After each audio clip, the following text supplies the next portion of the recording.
Good morning, my admirable friend. I hope this finds you well. It's a cool, sunny day here. Slight breeze, very pleasant. Mosquitoes are rather torpid because of the cold. I've seen a few squirrels running about. Birds are fairly quiet right now, but that'll change. It always does. I was thinking about craving today and clinging.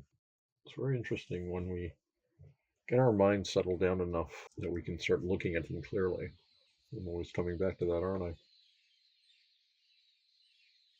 We look carefully, at least when I look carefully, as I'm speaking from my experience, I realize that I, of course, crave things. We all have cravings. And when we crave something, we tend to cling to it. And it is the clinging that brings suffering, dukkha, stress, discomfort. And you think instantly, well, I'm craving things like a nice house, or I'm craving a car, or this or that, and I'm clinging. For example, when I was a kid, I wanted a car. And I would think about it. I would cling to the idea of having a car, and that was it. It's the idea I was clinging to. And I think I want a car. I'd be able to drive all over wherever. I wouldn't be stuck on a bicycle anymore. I'd be like the cool kids that have cars. And then I got a car, but I didn't really cling to the car that I had. I kept clinging to the thoughts of my car. I've got a great car. Look at this great car. It goes real fast. And I start thinking, oh, I could get a better car. When I think about other cars, and I really didn't spend much time thinking about my car. I was craving the thoughts of my car. And it's our thoughts that we get hung up on. And it's been pointed out, we have an object of desire, but it's not really the object that we desire, it's our thoughts about the object. And pretty soon you realize that you're clinging to your thoughts. These are basically a whirlwind. There's nothing to cling to, really. It's like the scene in Dante, the souls all being whipped around in the wind, nothing to cling to, trying to cling to each other, but always being pulled apart. And that's a perfect example of what goes on in our minds. We're trying to cling to things that really afford us no purchase. They're changeable, they change constantly. The thoughts change so rapidly that they change more rapidly than the twinkling of the sun on a bit of water where there's a lot of little wavelets. I'm sure you've seen that, where you go out and look at the sun on the water, and the sun walks on the water and dances on the waves. And there's uncountable sparkles going on and off and this and that. That's our mind. Our mind can be incredibly, incredibly changeable, incredibly labile, incredibly chaotic, incredibly liminal. And to try to cling to any one of these thoughts is hopeless. And we'll keep trying to cling and clinging to things that are extremely impermanent. And that impermanence in and of itself is a source of dukkha, is a source of stress. But the fact is that we spend so much time and energy just chasing our own thoughts with more thoughts. And it's the way we keep ourselves occupied. It's the way we've been trained by our society to keep ourselves occupied. But when we can bring ourselves back to where we actually are and what we're actually doing, and if we can have our thoughts focused on ourselves instead of focusing all these other, because it's not so much that the mind isn't focused. It is focused. It's very well focused, but it's focused on things that don't help us at all. It's focused on things that keep us confused, sometimes happy, sometimes in despair. And we've gotten to a point where we realize we can only cling to these things for a very short time. So we develop a habit of clinging to something for a while until it makes us really miserable. We jump to something else that looks good that we can cling to. And we spend all our time jumping back and forth and hither and yon, walking up and down in it. And of course, it exhausts us. And overall, it's a great source of dukkha. So when we get settled here in the present, when we sit in our driver's seat, as I always like to say, we can see what's really going on. We can see what's actually happening. And it's difficult to get into that habit, but you can get to a point where this is your default position. And we have to bring ourselves back again and again and again. And that really is our default behavior right now. Bringing ourselves back, bringing ourselves back, bringing ourselves back. That is the goal right now. We're not bringing ourselves back to get somewhere. We don't look back and see how far. We're here right now, bringing ourselves back every single time until that becomes the new habit. That becomes the new groove. And as we bring ourselves back here again and again and again, and we see again and again and again that it is just as easy, if not easier, to be here than in any of our thoughts, we have a lot less dukkha in our lives. It is much easier to be here. it becomes a deeper and deeper groove in our consciousness. Because basically, we're talking about new habits of mind. And these things are simply habits, behaviors. We can change these. We know this. It's difficult, but we do change. And we're able to direct that change with conscious effort. And I mean, there's a whole industry out there of self help books that give you all sorts of techniques, many of them copied from Buddhism. And many of these techniques can be helpful. But of course, with Buddhism, we have a complete path, something that treats of the entire psychology. We in the West tend to pick and choose. We have a very eclectic approach.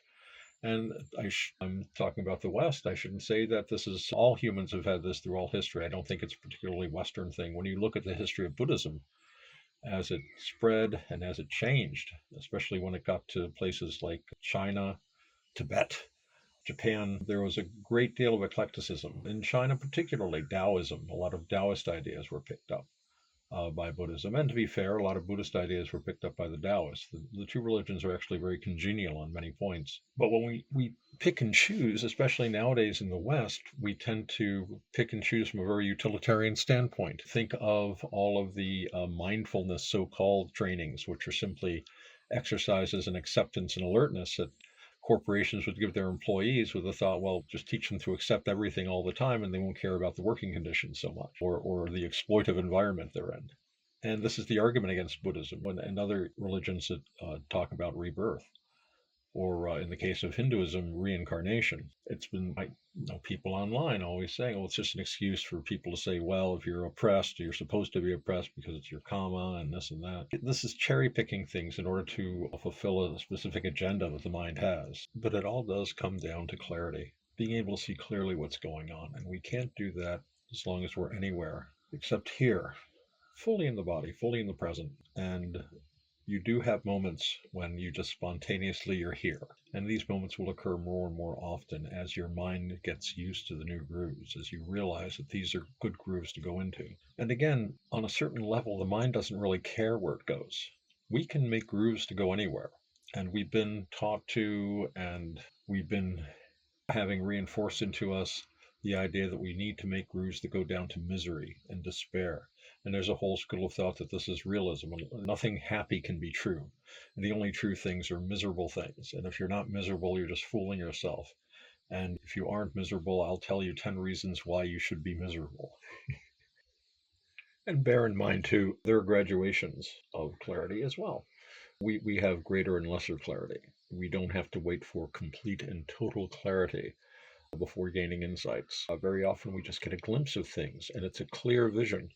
Sometimes we can't hold on to it for too long, but these small visions can reassure us. And again, we're carving new grooves. It takes a while. Chip away a little at a time. Baby steps. That's our strength. Baby steps. As I've often said, the baby steps are the surest, most solid steps we can take. They are the most firmly planted steps.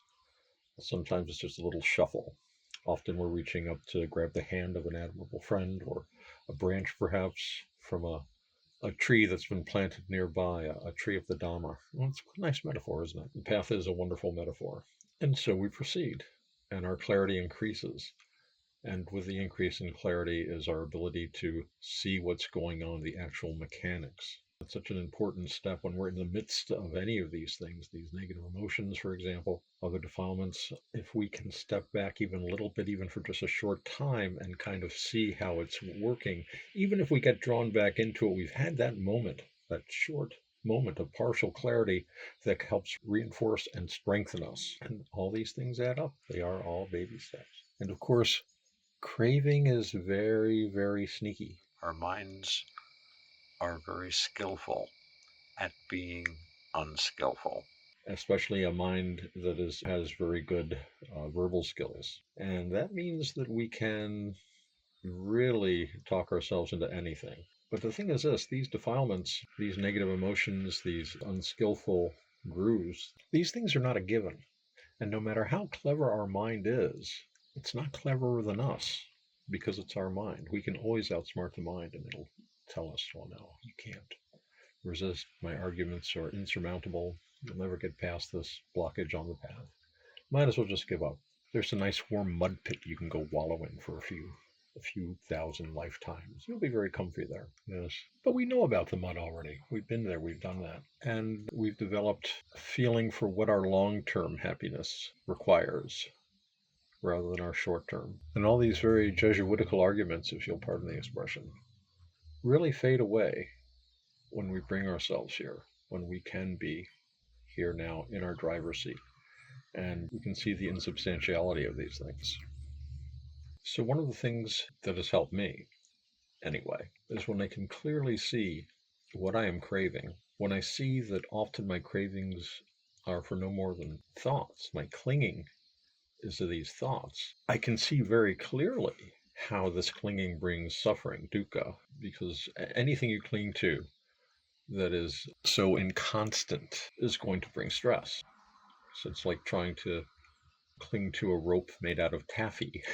It'll support you for a little while, but it breaks, it stretches, and all you can do is try to climb up further on the rope, and that doesn't work very well, not for very long, and the next thing you're down, and you're looking for another rope made out of taffy. When we see the taffy, we kind of laugh at ourselves. Why would we cling to a rope of taffy? There are much firmer things to cling to. But by seeing that what I'm trying to cling to is really insubstantial, it wakes me up a little bit more. At least for the moment, I'm able to consider it and keep it in mind and say, my goodness, this is so silly. So often when we can finally discern and comprehend the mechanism by which so many of these negative emotions, these states are created in us, not all of them, but many of them can just fall away as being innately ridiculous. Many of my concerns, when I just look at them a little more logically. Well, my admirable friend, so getting on in the day, and I have things to do, and so do you. So I do hope this finds you well, that you're sleeping soundly and well, and that you'll awaken to a good morning, a morning with cats and chai, sun, and as much skill as you can muster. It can be tough in the morning sometimes. I hope that, God willing, we will be talking together later. So until that time and always, please know that I do send you white light and metta, my most admirable friend. Metta.